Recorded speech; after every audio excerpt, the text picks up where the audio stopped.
Hello friends, मैं महेश खोजी स्वागत करता हूं आप सभी का एक बार फिर से आपके अपने YouTube channel let's learn with खोजी में। तो फ्रेंड्स, पिछली वीडियो में हमने बात की थी कि पंचायती राज से संबंधित जो इसके 3 स्तर थे उनकी, ग्राम स्तर, खंड स्तर और जिला स्तर की। आज हम बात करेंगे कि पंचायती राज की जो विकास हुआ है उसमें किस प्रकार समितियों का योगदान रहा है और स्थानीय स्वशासन जो है इसका विकास किस प्रकार से हुआ है। तो आज हम बात करेंगे महत्वपूर्ण समितियों की, जिनमें जो है वो प्रत्येक एग्जाम में एक महत्वपूर्ण भूमिका निभाते हैं। तो आइए फ्रेंड्स, शुरुआत करते हैं आज के हमारे टॉपिक की। हमारा टॉपिक है कि संविधान के लागू होने के पश्चात पंचायती राज का विकास जो है वो किस प्रकार से हुआ। तो सबसे पहले बात करें कि एक समिति का गठन हुआ था, उसका नाम था सामुदायिक विकास कार्यक्रम। इसका 1952 में इसका विकास किया गया।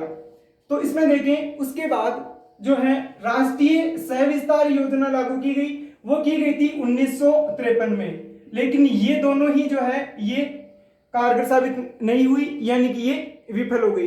इनकी समीक्षा के लिए, इन दोनों समितियों की समीक्षा के लिए एक योजना आयोग के द्वारा 1957 में एक बलवंत राय मेहता समिति का गठन किया गया। योजना आयोग का नाम बदलकर अभी 2015 से इसको नीति आयोग के नाम से भी जाना जाता है। लेकिन इस बलवंत राय मेहता समिति ने जो है इनकी विफलताओं का 2 कारण बताया। सबसे पहला कारण, यानी कि ये जो समितियां हैं इन पर प्रशासनिक दबाव बहुत है। दूसरा कारण बताया जन सहभागिता का अभाव, यानी कि इसने जो 2 कारण बताए थे उनमें से पहला बताया था कि प्रशासन का जो है इस पर दबाव है, यानी कि प्रशासन का दबाव।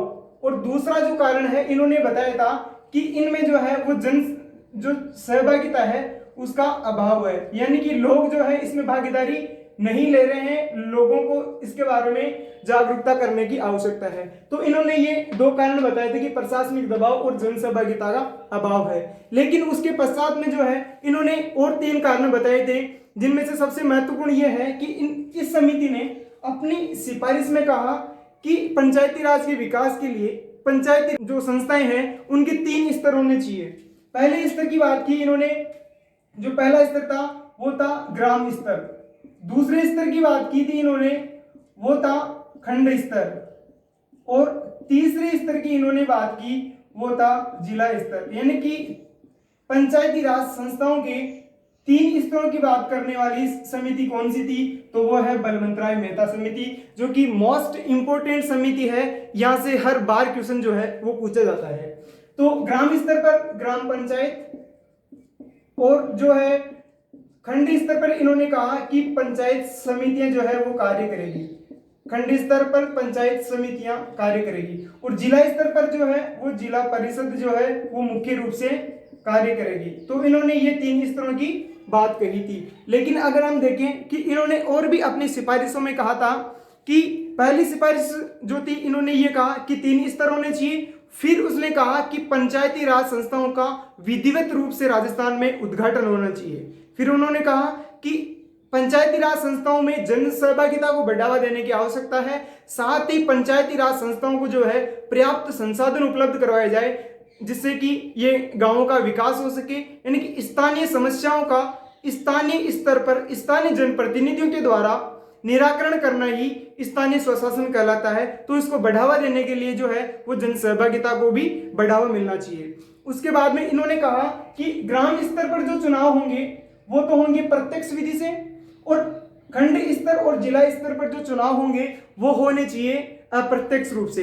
तो इन्होंने ये सारी बातें जो हैं वो बलवंत राय मेहता समिति ने कही थी, जो कि 1957 में आई थी। ये समिति कब आई थी? 1957 में आई थी, योजना आयोग के द्वारा लाई गई थी। लेकिन अगर हम बात करें उसके बाद में चौथी समिति आती है जिसका नाम है अशोक मेहता समिति, जो कि 1977 में मोरारजी देसाई की सरकार के द्वारा लाई गई थी। इस समिति ने अपनी सिफारिशों में कहा कि सबसे पहले कि जो चुनाव प्रक्रिया है उसमें एससी एसटी वर्ग को जो है वो आरक्षण देने की जो है उसमें बात की गई। यानी कि अनुसूचित जाति जनजाति जो वर्ग है उसको इन जो पंचायत राज संस्थाओं के जो चुनाव है उनमें आरक्षण दिया जाए। साथ ही ये कहा कि जो राज्य विधानमंडल है उसमें एक पंचायती राज मंत्री की नियुक्ति होनी चाहिए, जिससे कि जनसहभागिता को बढ़ावा मिले और वो जो है वो जनता के जो भी कार्य हैं उनको जो है वो पेश किया जाए, उनकी आवाज जो है वो सरकार तक पहुंचाई जाए। उसके बाद में इन्होंने कहा था कि राजनीतिक दलों को जो है वो इसमें जो है स्वतंत्रता मिलनी चाहिए। जो 3 स्तर है, ग्राम स्तर, खंड स्तर और जिला स्तर, इन तीनों स्तरों पर जो है वो इनको राजनीतिक दलों की मान्यता, यानी कि राजनीतिक दल भी जो है इसमें भागीदारी ले सके। लेकिन फिर उन्होंने कहा कि अशोक मेहता समिति जो है 1977, इसमें सबसे महत्वपूर्ण बात ये कही गई कि इसमें 3 स्तर नहीं हो करके इसमें जो है वो 2 ही स्तर होने चाहिए। पहला स्तर होना चाहिए इसमें खंड स्तर, और दूसरा जो स्तर है वो होना चाहिए जिला स्तर। वही खंड स्तर पर पंचायत समिति कार्य करेगी, जिला स्तर पर जो है वो जिला परिषद कार्य करेगी। तो सबसे महत्वपूर्ण बात यही है कि अगर पूछा जाए कि पंचायती राज संस्थाओं के 2 स्तर की बात करने वाली समिति कौन सी थी, तो वो थी अशोक मेहता समिति। और अगर पूछा जाए कि पंचायत स्तर की जो पंचायत राज जो संस्थाएं हैं इसके 3 स्तरों की बात किसने कही थी, तो वो कही थी बलवंत राय मेहता समिति ने। उसके बाद 5वीं समिति है वो है जीवीके समिति। ये जो जीवीके समिति है ये आई थी 1985 में। इस समिति ने अपनी सिफारिशों में कहा था कि जो जिला परिषद है इसमें सबसे महत्वपूर्ण बात यही कही थी कि जो जिला परिषद है उसको जो है वो पंचायती राज संस्थाओं की मुख्य इकाई बनाना चाहिए। मुख्य इकाई बनाने के पीछे इन्होंने जब इनसे पूछा कि ऐसा क्यों, तो इन्होंने बताया कि पंचायती राज संस्थाओं का जो जिला परिषद है ये एक शीर्ष स्तर है, इस वजह से जो है वो जिला परिषद को मुख्य इकाई के रूप में बनाया जाना चाहिए। दूसरी बात इन्होंने कही कि प्रत्येक जिला स्तर पर जो है वो एक जिला विकास आयुक्त की जो है वो नियुक्ति किया जाना चाहिए। जिला विकास आयुक्त की नियुक्ति जो है वो प्रत्येक जिला स्तर पर किया जाना चाहिए। तो ये 2 बातें जो है वो जीवीके समिति ने 1985 में कही थी। उसके बाद में आती है लक्ष्मीमल सिंघवी समिति, यानी कि LM सिंघवी समिति। ये समिति आई थी 1986 में, यानी कि 1986 में। इस समिति ने अपनी ये बात कही थी कि सबसे पहले कि पंचायती राज संस्थाओं को संवैधानिक मान्यता प्राप्त की जानी चाहिए। सबसे इंपॉर्टेंट बात यही है कि समिति ने पहली बार जो है पंचायती राज संस्थाओं को संवैधानिक मान्यता देने की बात कही थी। इस वजह से ये जो LM सिंघवी समिति है ये जो है ये इंपॉर्टेंट समिति है। 1986 में इन्होंने यही बात की थी कि सभी पंचायती राज जो संस्थाएं हैं उनको जो है वो संवैधानिक मान्यता दी जानी चाहिए, यानी कि इनका संविधान में उल्लेख किया जाना चाहिए, संवैधानिक मान्यता मिलनी चाहिए।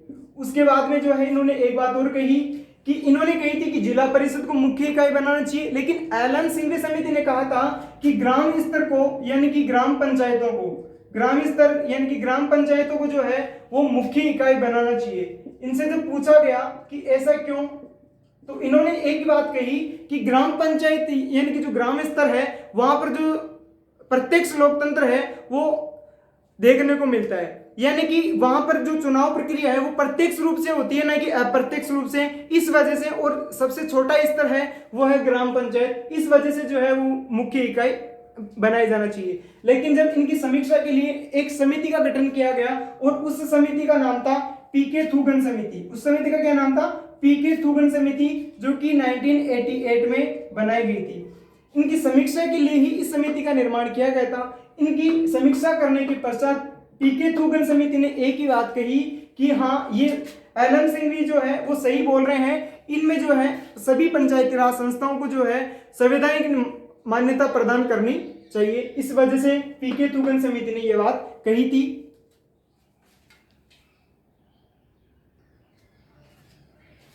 तो फ्रेंड्स, आज जो हमने जो ये 7 महत्वपूर्ण समितियां पढ़ी है, इनमें से प्रत्येक एग्जाम में कहीं ना कहीं क्वेश्चंस आपको देखने को मिल जाएंगे। तो प्लीज अगर ये वीडियो आपको पसंद आया हो तो प्लीज इसको लाइक कीजिए, अपने सभी दोस्तों के पास में इसको दबाकर शेयर कीजिए, ताकि जो है हमको भी एक मोटिवेशन मिल सके। और इसको ज्यादा से ज्यादा सब्सक्राइब कीजिए, ताकि ऐसे ही वीडियो हम लगातार आपके लिए लाते रहें। बहुत मेहनत और बहुत कठिन परिश्रम के साथ में हम ये वीडियो आपके लिए लेकर आ रहे हैं। तो प्लीज इसको लाइक करना ना भूलें।